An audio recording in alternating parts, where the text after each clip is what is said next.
വെളിച്ചം ഇരുട്ടിൽ പ്രകാശിക്കുന്നു, ഇരുളോ അതിനെ പിടിച്ചടക്കിയില്ല.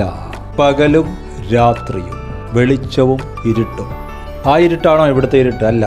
ഇവിടെ പറയുന്ന ഇരുട്ട് സാത്താന്യമായത്, നെഗറ്റീവായത്, രോഗം, ദുഃഖം, ദുരിതങ്ങൾ, പൈശാചിക ബന്ധനങ്ങൾ, ഇടർച്ചകൾ, പാപങ്ങൾ, ദുശീലങ്ങൾ.